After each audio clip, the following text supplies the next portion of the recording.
بسم اللہ الرحمن الرحیم۔ توبہ کے ارادے اور آنسوؤں کے نذرانے سے اللہ تعالیٰ کو منایا جا سکتا ہے۔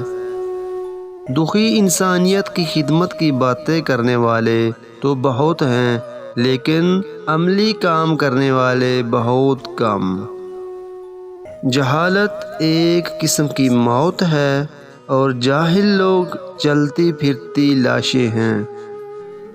ایک یہ جہاں ایک وہ جہاں، ان دونوں جہانوں کے درمیان بس فاصلہ ہے ایک سانس کا۔ جو چل رہی ہے تو یہ جہاں، جو رک گئی تو وہ جہاں۔ ادب انسان کو اخلاق کی بلندیوں پر لے جاتا ہے، علم نہیں لے جاتا، کیونکہ علم تو شیطان کے پاس بھی بہت تھا مگر ادب نہیں۔ قدر کرنی ہے تو احساس کی قدر کرے، چننا ہے تو احساس کو چنے، چہرے تو بدل جاتے ہیں۔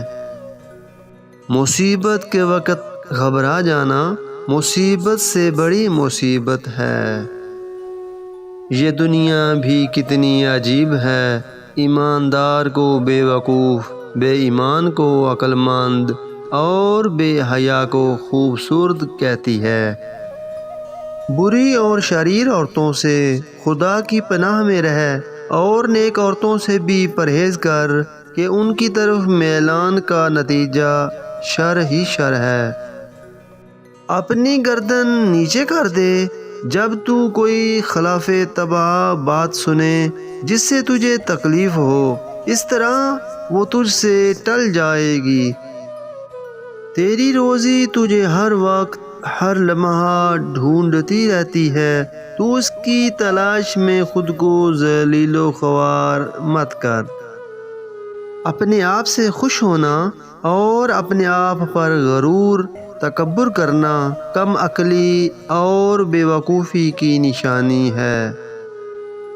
ہر دن کی شام حسن اخلاق میں تمام کرو، اور جو لوگ غافل سوئے پڑے ہیں صبح ہوتے ہی ان کی حاجت روائی کا انتظام کرو۔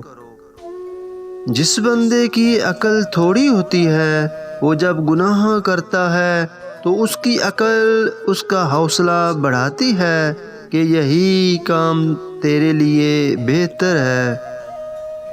جو انسان گناہ کے بعد شرمندگی محسوس کرے تو سمجھ جاؤ اس کے اندر تھوڑی بہت غیرت باقی ہے، وہ سیدھے راستے پر آ سکتا ہے، بس اسے کوئی ہدایت دینے والا ہو۔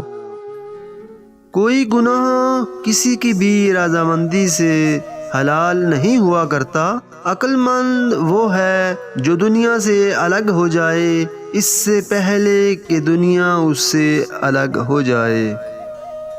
خلق عظیم یہ ہے کہ جب تم خدا تعالیٰ کو پہچان چکے ہو تو لوگوں کی سختیاں تم پر اثر نہ کریں۔ گرم دودھ میں تھوڑا سونف ڈال کر پی لیں، کمر کے درد سے ہمیشہ کے لیے چھٹکارا مل جائے گا۔